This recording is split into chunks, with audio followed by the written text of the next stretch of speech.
Contact! Another civilian. Take him down. Good, good. I'll know when you've completed your task. At that point, we can begin rebuilding this shattered world.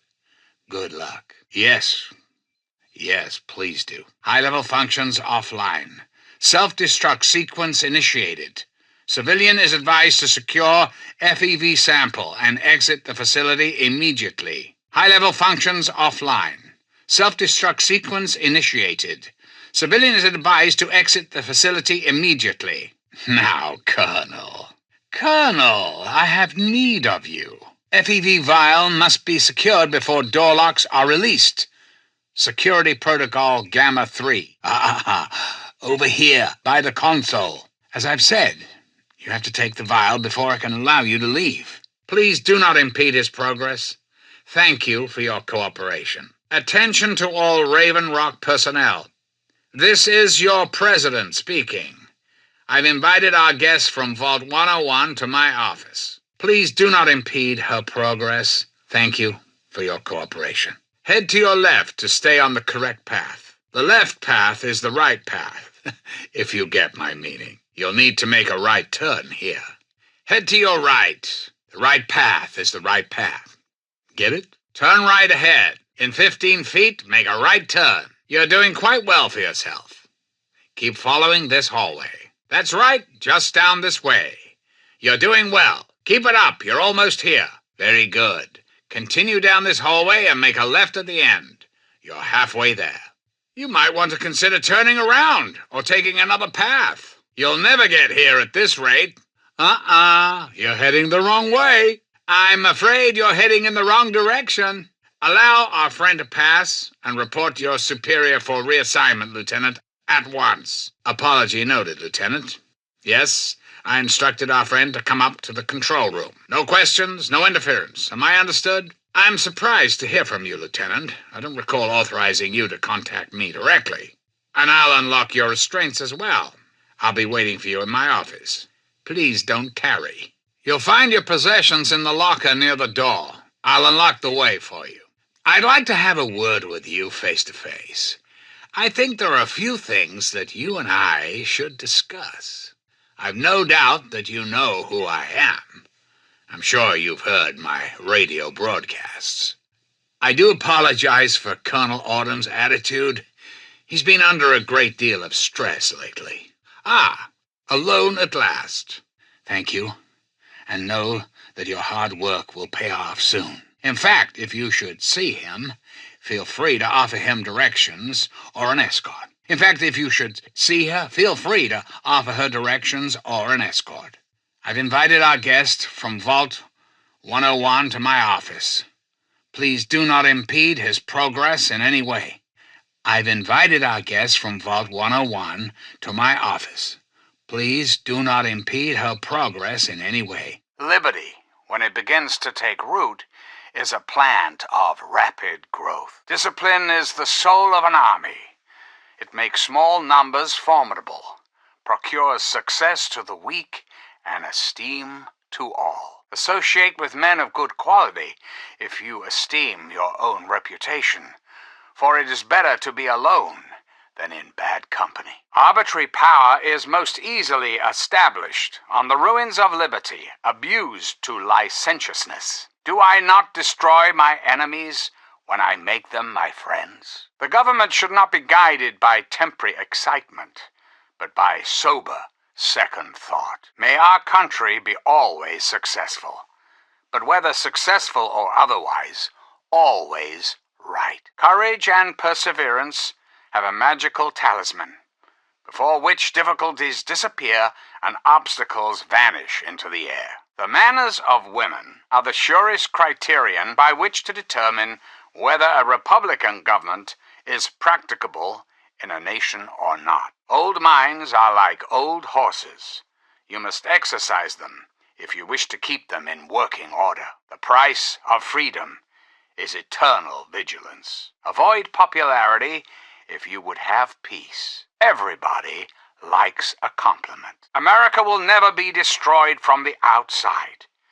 If we falter and lose our freedoms, it will be because we destroyed ourselves. Happiness lies in the joy of achievement and the thrill of creative effort. We can afford all we need, but we cannot afford all we want. This generation of Americans has a rendezvous with destiny. A good leader can't get too far ahead of his followers. The people under our system, like the king in a monarchy, never dies. It's easier to do a job right than to explain why you didn't. No evil can result from its inhibition more pernicious than its toleration. Commerce with all nations, alliance with none, should be our motto. A coward is much more exposed to quarrels than a man of spirit. Do not bite at the bait of pleasure till you know there is no hook beneath it. I have never advocated war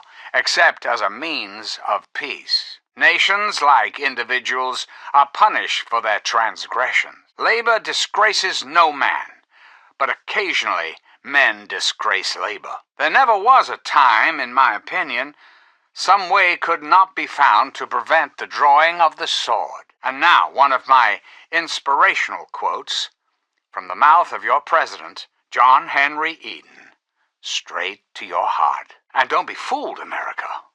Those who have left the Brotherhood of Steel, branded outcasts, are just as dangerous, even more so, being in exile. Criminals who have had the audacity to claim this country's most important military installation, the Pentagon, as their own personal clubhouse. These power-armored Boy Scouts are nothing more than common criminals with access to some antiquated technology. The so-called Brotherhood of Steel. Don't be fooled by their pseudo-knightly nonsense or supposed connections to the United States Army. There are, of course, the Raiders, those anarchistic ruffians who roam the wastes, preying on any and all, stealing, murdering. Let's take a tally of these agitators, shall we? These radical malcontents don't care about you. They don't care about America. All they care about is fulfilling their own selfish desires. Did you know there are those amongst us who would shatter our hopes for peace, order, and security? Lawlessness, terror, murder. They're all around us. I know. But not for long, sweet America.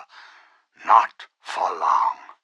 Oh, no. And last but not least, the hideously mutated super mutants that have completely overrun the entire downtown D.C. area. And what about the slavers of Paradise Falls? The frighteningly irradiated ghouls of Underworld. Values of our past shall be the foundation of our future. We will rebuild the American family as it was meant to be. We will match up the destitute, orphan children of the capital wasteland with qualified, eligible adults. The Enclave will restore every American school, reinstate every youth program, and offer counseling and financial assistance to any family in need. That changes right here, right now. From this moment onward, the children of this great nation are its highest priority. Well, we both know the answer, don't we? None. America's children live in a terrifying, meaningless existence. There is no hope, no happiness. So let me ask you, America, how many of your children can say the same?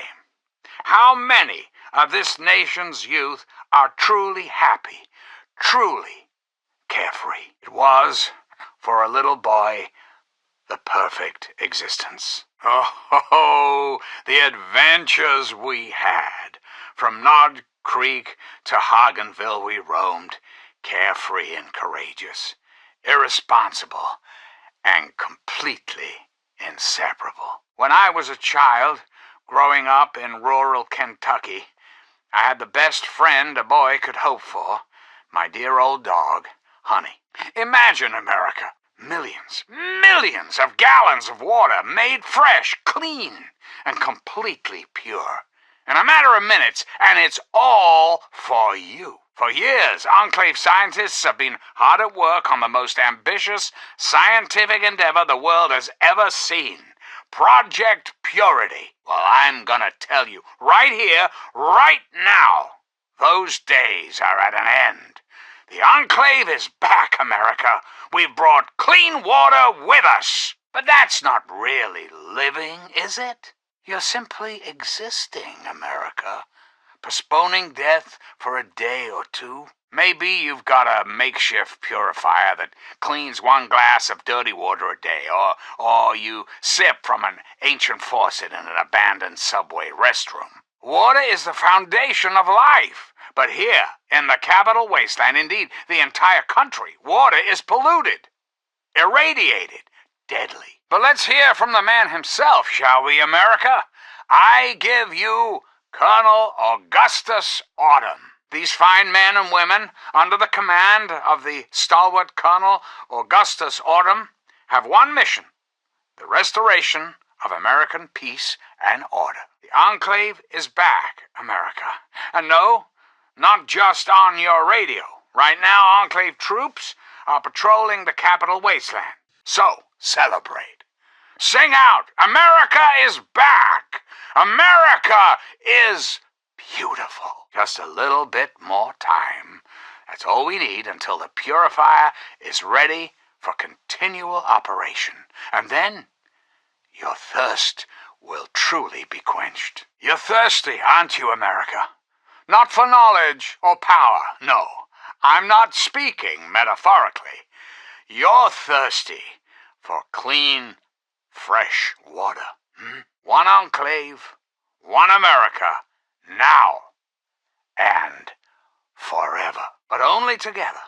Together can we hope to reach our full potential, the way we were before the war, whole, beautiful, powerful. So, as your president, I am the voice, I am the heart and soul of the Enclave.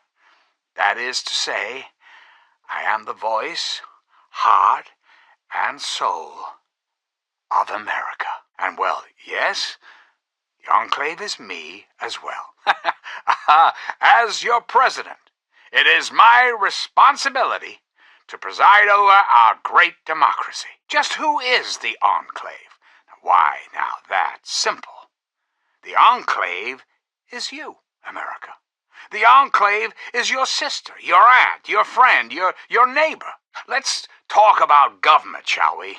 Or more specifically, your government, dear America, the Enclave. Together, we'll restore the glory of this great nation, one problem at a time. Very good, Colonel. Very good. So, there you have it, my darling America. Enclave troops are now in your neighborhoods, in your lives, in your hearts. I am President John Henry Eden, and this is my pledge. No one will take this great nation away from me. The Brotherhood of Steel will fail. All those who oppose the Enclave will fail. Let them come. Wave upon traitorous wave will crash against the Enclave's walls. It's only a matter of time before the traitors march on the purifier and attempt to take it by force. The Brotherhood of Steel, in their arrogance, has claimed Project Purity as their own. They would steal the Enclave's work, steal America's water. Even as I speak these words, fearless Enclave soldiers are fortifying their positions at the great water purifier, bracing for an inevitable assault. In short, my dearest America, we are at war. Our great nation once more threatens to crumble, to topple into the sea of lawlessness and despair that have ruled us all for over 200 years. God bless the Enclave. God bless America. Comfort, recreation, healthy competition, all will live again. This country will live again. Put your faith in John Henry Eden, great America, and baseball will live again. What if they could compete with baseball teams from Pennsylvania or Maryland? Now, ask yourself this. What if the Capitol Congressman could live again, if only for an afternoon? Their name, the Capitol Congressman. Their purpose? To make you, dear America, revel in the joys of sport and sunshine. And on the horizon, they appear like knights of yore, armed with bats of ash and hickory. Imagine a perfect, cloudless day. The sun is warm and welcoming. That's right, America. Before we were devastated by atomic war, each state had its own professional baseball team. I am referring, of course, to our great national pastime, baseball. Or so it had been. I've been thinking quite a bit lately about something we can all relate to, something that is unquestionably, inescapably American. Democracy, dear America. Democracy, now and forever. And that person will have our full faith and confidence and carry our collective values forward into the future. Of course, when the time comes, when my term is up, America will be free to elect a new president. But rest assured, I am your president, because the appropriate people of this great nation decided I should be. I am your duly elected representative. Fortunately, in the interest of national security, I'm not at liberty to discuss the details of the election. You understand. Hello again, America. This is John Henry Eden, your president. There are some things we should talk about, if that's all right. So remember, America, the Enclave is working around the clock to return this country to greatness. All you need is a little patience, a little faith. We've got a part now, you and I, but don't be sad, America. The Enclave is working tirelessly to rebuild this great nation, so you don't have to. A place to truly call home. As President of the United States, you have my solemn pledge that I will never rest until we have what we deserve. Don't you, my darling America, deserve that? Don't you deserve a future free of war and fear and terrible uncertainty? Of course you do. Rest assured, I will not make the mistakes of my predecessors. When John Henry Eden builds a country, he builds it to last. The American way. To that I must answer, of course. Of course I was elected, sweet America. Of course. Isn't the right to vote the very foundation of a democracy? Or whether or not I had been elected at all. The question has been raised, I know, as to just how I came to be elected to this most illustrious office. It's time we discuss something rather important. The issue at hand is, well, my presidency. The Enclave will restore peace, order, and prosperity to this great nation. And those who oppose us will be removed forever. Hello, my beautiful America. This is President Eden, and it's time we had a talk. Hello again, America the Magnificent. This is President Eden, and I was hoping we could talk. Sweet America, hello again. This is President Eden. I'd like to have a chat. Greetings, dearest America. This is your president, John Henry Eden. Let's chat, shall we? Greetings again, sweet America. This is President John Henry Eden, and I'd like to chat if you've got a moment. Reflect upon all I have said, my America. Reflect and wait. For soon, this great nation will be reborn, and the Enclave will be its salvation. And now, dearest America, we must say farewell. For there is much work to be done, and the Enclave never rests. Never. But for now, my America, we must part. Restoring the greatest country in the world to its former glory, well, that takes time, even for the Enclave. Our intrepid leaders had everything they wanted: power, wealth, prestige.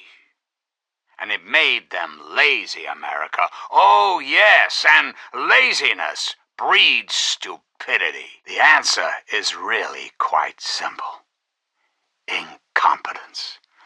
Incompetence at the highest echelons of power. We put our trust, our faith, in half-wits. The capital wasteland. How did it come to this, America?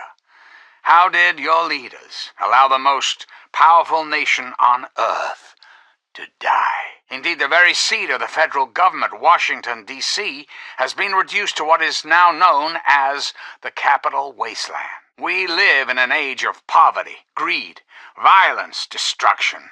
This is President Eden, and you're listening to Enclave Radio, the voice of America. I'm President John Henry Eden, and you're listening to Enclave Radio, the voice of warmth and reason in this cold, unreasonable world. You're listening to Enclave Radio. I'm John Henry Eden, President of the Enclave, President of America, President of your heart. This is Enclave Radio with your host, me, President John Henry Eden. Till next time, this is President Eden signing off. Until we meet again, this is President Eden signing off. Until next time, this is John Henry Eden signing off. Until we meet again, this is John Henry Eden signing off. Till next time, this is your President, John Henry Eden signing off. Until we meet again, this is your President, John Henry Eden signing off. We stand now at the precipice. Attention all Raven Rock personnel. This is your President, John Henry Eden.